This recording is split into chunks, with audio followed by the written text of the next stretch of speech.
Now, someone with a sharp set of eyes has noticed perhaps a mistruth in the Oprah interview.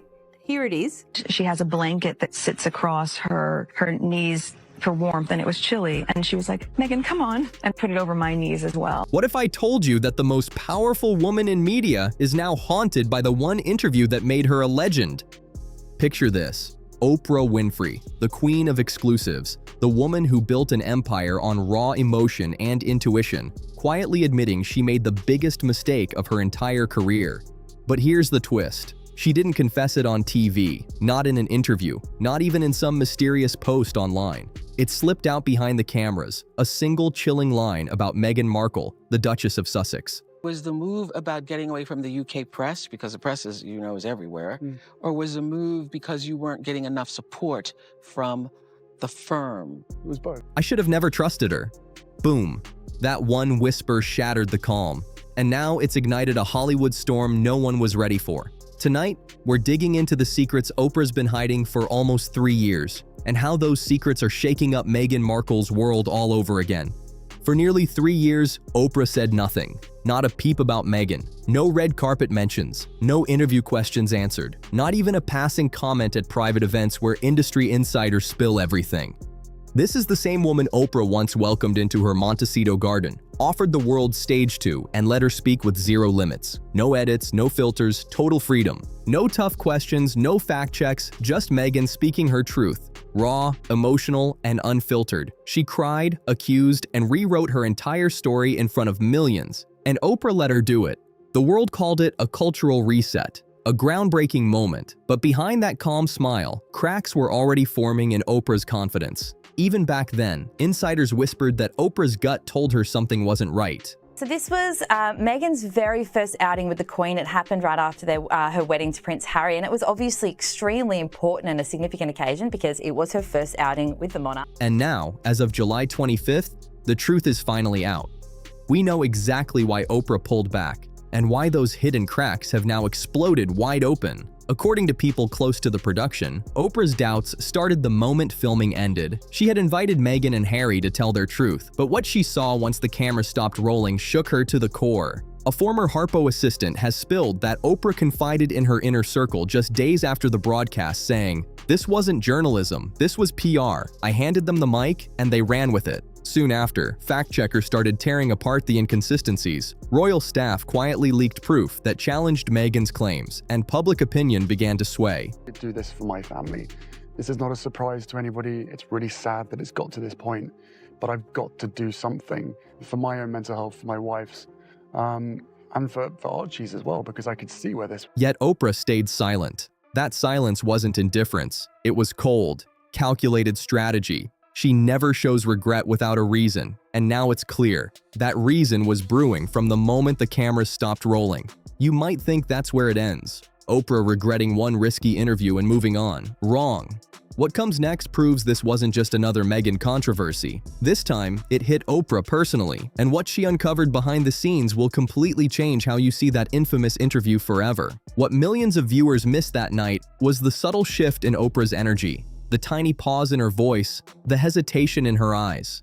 Those long silences she let hang in the air, insiders now claim they weren't moments of respect. They were flashes of doubt. And it all started with one harmless-looking scene that the world thought was just cute. Meghan's chickens. The rustic coop, the charming wire fence, the Archie's chickens signed freshly painted days before. To the audience, it screamed authenticity. But to Oprah, something didn't feel right. According to a former CBS affiliate editor, Oprah sat down to watch the final cut 2 days before it aired. She watched it once in silence, then again, frowning deeper each time. That's when she quietly told a producer, "This won't age well." She told a story later in her Oprah Winfrey interview in 2021 where she talked about the moment that the Queen was more like a grandma to her because she saw that Meghan may have been cold and put a blanket over her legs as well. And it was it's a small detail and it's a smallish story, but it had significance because it showed the relationship that Meghan had with the Queen. It gave some insight into that. And here's the shocker. It wasn't the explosive talk about racism or royal titles that made Oprah uneasy. It was the chicken coop. She knew that cozy, down-to-earth setup was designed to sell a message, to make Meghan and Harry look humble, relatable, pure. But when Oprah discovered that the entire set had been built just a week before, new fence, repainted coop, freshly staged, she saw it for what it was. They don't want transparency. They want control, she allegedly told a close friend. That was the first real crack in the picture-perfect illusion. But hold up, the real shock came after the cameras stopped rolling. According to a senior Harpo assistant, as the crew packed up and lights faded, Meghan walked over to a staffer, not to say thank you, but to make a request so unexpected, it left Oprah stunned. Just make sure I get a look at the final edit. Oprah will understand. That's what Meghan allegedly said. Bold, right? The assistant, completely stunned, rushed straight to Harpo's executive producer, who wasted no time taking it directly to Oprah. And Oprah's response? Sharp, clear, and absolute. Absolutely not. This is my platform. Not Buckingham's, not Meghan's. No one, not even world leaders, had ever dared to ask for editorial control. But Meghan didn't back down. That same evening, someone from her team followed up, insisting the final version should align with her truth. And that phrase, her truth, reportedly irritated Oprah more than any headline or online backlash ever could. For decades, Oprah's empire stood on authenticity, on raw, unfiltered conversations that sliced through all the PR noise. But now, here was Meghan, treating the most exclusive interview platform on earth like her own personal media campaign. I didn't want him to be a prince or a princess, not knowing what the gender would be, which would be different from protocol, and that he wasn't going to receive security. What? It was really That move changed everything. From that moment on, Oprah's trust started slipping fast, and she began putting distance between herself and Meghan, quietly but deliberately. Then came the next blow, this time from someone Oprah trusted completely. Just days after the interview aired and social media exploded with praise for Meghan, Oprah got a text from her best friend, Gayle King. At first, it seemed casual. You weren't the only one she worked. Just wait. Oprah thought Gayle meant producers or network execs, but then came the twist. Gayle followed up, revealing that Meghan had pitched her the exact same idea she pitched Oprah, almost word for word. It was a full-blown proposal, a 3-part documentary about Meghan's rebirth beyond the crown, her motherhood, and her new philanthropic path. Sound familiar? Because insiders say Meghan tried to sell that story to Oprah first, but that was just the beginning of what she had planned. The double game shattered Oprah.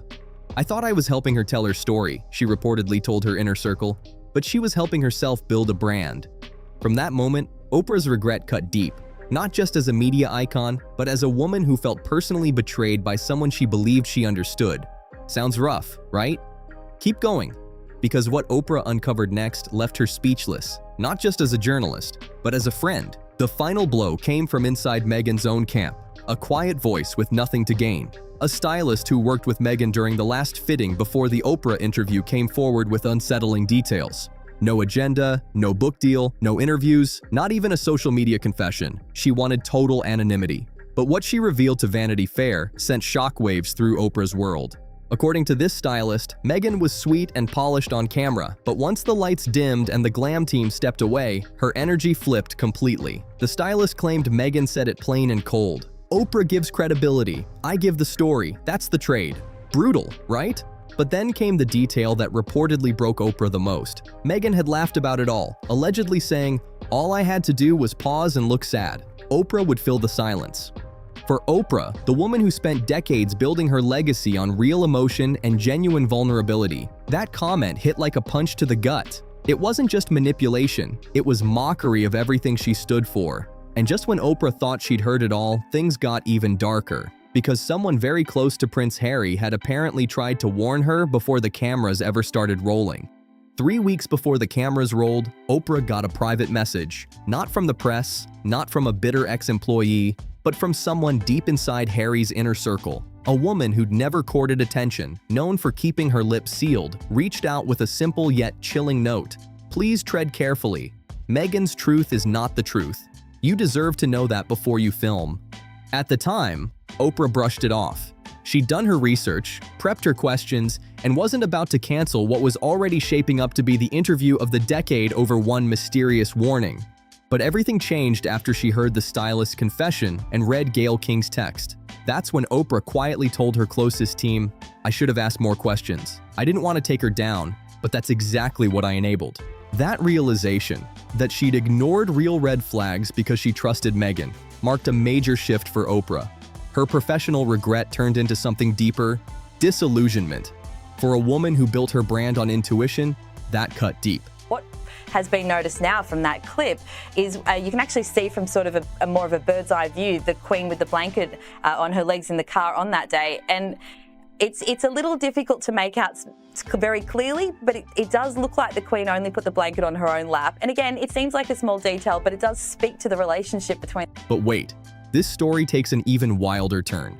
Because just as Oprah was processing everything, one final whisper reached her ears, and it sealed the deal for good. Insiders say that after the interview aired, Meghan's team quietly started shopping for round 2. Another tell-all, another platform, another wave of shocking truths. And for Oprah, that was it. The moment she knew she had to walk away completely. And here's where things hit rock bottom. Meghan's team was reportedly pitching the new tell-all with one brutal tagline: Oprah wasn't enough. That single sentence, sources say, left Oprah feeling humiliated and used. She wasn't just betrayed, she'd been played. The realization stung hard. She wasn't a trusted interviewer anymore. She was a stepping stone, a launchpad for Meghan's next move. That's when everything shifted. Just after 6 p.m. one evening, Oprah picked up her phone, but she didn't dial Meghan or Harry. She called her longtime executive producer. Her voice was calm, steady, but cutting. "I want it on the record," she said. "No more Meghan, no more Harry, we're done." When someone later asked what changed, Oprah's answer came sharp and weary. "I opened my platform in good faith. What they brought wasn't transparency, it was a performance." And from that point on, everything flipped, not just for Oprah, but for Meghan Markle's entire standing in Hollywood. The fallout didn't come with press releases or dramatic headlines. It came with silence, the kind of silence that echoes louder than any scandal. Invitations stopped showing up in Meghan's inbox. PR teams suddenly forgot to follow up. Producers who once called her a fresh voice of royalty started ghosting her completely. One insider at a major streaming giant reportedly summed it up bluntly: "If Oprah's out, we're out. It's not worth the risk." Just like that, the same Hollywood that had once crowned Meghan as the symbol of modern elegance began quietly closing its doors. Not with outrage, not with gossip, but with cold indifference. Because in this town, when Oprah Winfrey stops believing in you, it's over. When Oprah withdraws her trust, the entire Hollywood ecosystem takes notice. And that ecosystem never forgets. Really ashamed to say it at the time, and ashamed to have to admit it to Harry especially, because I know how much loss he's suffered. But I knew that if I didn't say it, that I would do it. And I just didn't want to be alive anymore. If that's potentially not how it played out, it sort of changes how we view their relationship at that time, which is important. But the moment that truly shattered Meghan's polished image came a few weeks later at an A-list charity gala, the kind of event where reputation is the currency. Meghan walked in expecting red carpet warmth, gliding through the VIP corridor like the star of the night. But what she faced next left her completely blindsided. 3 A-list actresses, all women she once mingled with, turned away as she approached. One reportedly leaned toward her assistant and whispered, "Tell her I'm not available for photos tonight." That was just the beginning. When Meghan finally reached her table, she noticed an empty seat right next to her, a seat reserved for none other than Viola Davis. But Viola never showed. According to multiple sources, she had quietly asked to be moved after learning she'd be seated beside Meghan. That was the moment Meghan knew the whispers had turned into conversations. And those conversations had solidified into a reputation she couldn't shake. It wasn't just one uncomfortable evening. It was the start of a slow, visible unraveling of her Hollywood narrative. The same people who once embraced her were now keeping their distance, and the shift was impossible to ignore. In the days and weeks that followed, Meghan reportedly scrambled to regain control. She made discreet calls to old friends, sent carefully phrased texts to PR contacts, and even reached out, indirectly, to Oprah's camp, hoping for a lifeline. But the responses that came back were either distant or didn't come at all. And then came the final blow, a message passed quietly through a mutual contact close to Oprah. Just one sentence, short and icy, but impossible to misread. trust, once broken, doesn't get airtime. That line hit harder than any tabloid headline or late-night punchline ever could. Because in Hollywood, once Oprah stops picking up your call, the silence speaks louder than words. For Meghan, the real hit wasn't the public backlash. She's handled that before. No, this time the pain ran deeper. The true blow was being cut off from the very system she thought she had mastered. A world that once cheered her on as a survivor now saw her as a strategist who overplayed her hand and burned the wrong bridge. Oprah's quiet but final break didn't just end a friendship. It rewired how Hollywood viewed Meghan entirely. What had once been a powerful rise, from palace to podcast, from royal exile to Montecito mogul, suddenly screeched to a halt. Not with a headline or a scandal, but with something far more lethal in this town: irrelevance. PR firms that once begged to represent her started pulling back. Studios that had once courted her brand quietly froze discussions. And those streaming platforms that had been eager for the next Meghan moment, they shelved every proposal tied to her name without a word. All of it traced back to one brutal truth.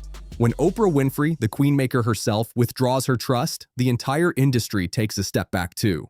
Hollywood doesn't just follow the buzz, it follows power, and Oprah's signal couldn't have been clearer. The trust is gone. And with that, the shine that once surrounded Meghan started to fade fast. She'd faced critics before, biting headlines, online hate, whispers from the palace. But this was different. This wasn't noisy or dramatic. It was quiet, deadly quiet. The kind of rejection you can't spin because it happens behind closed doors. In meetings that never get scheduled, in projects that quietly disappear, and in invitations that stop coming altogether. For Meghan, this wasn't just bad press. It was exile, Hollywood style. Even Meghan's closest allies began to pull back, quietly, carefully, afraid of being linked to someone now branded difficult behind the scenes. Word spread fast. She wasn't just complicated, she was a master at twisting the narrative to her advantage. And while Meghan tried to fix things, reaching out through mutual friends, pitching fresh projects, even slipping out a few flattering lines about Oprah, nothing stuck. Every attempt hit the same cold wall: silence. And here's what most people completely missed. This was never just about Meghan Markle. This was about Hollywood's unwritten code, about what happens when you burn a bridge with one of the most powerful, respected gatekeepers in media history. Oprah's silence wasn't passive. It was a verdict, one that said more than any tell-all, any tabloid, any viral clip ever could. That silence didn't just block Meghan from the spotlight. It rewrote her entire story. Because in Hollywood, when Oprah Winfrey says, "I should have never trusted her," people don't just listen. They remember. Meghan Markle, once celebrated as the modern face of royalty, isn't battling scandal or backlash anymore. She's facing something colder, deadlier: irrelevance. And in this town, irrelevance isn't just the end of your 15 minutes. It's the end of your influence, the end of invitations, opportunities, and whispered second chances. For Meghan, it's a harsh new reality. Proof that in an industry built on trust, all it takes is one broken bond to shut every door, quietly and completely. If you found this story wild, shocking, or just plain unbelievable, don't forget to like, subscribe, share, and drop your thoughts in the comments below. What do you think really went down between Oprah and Meghan?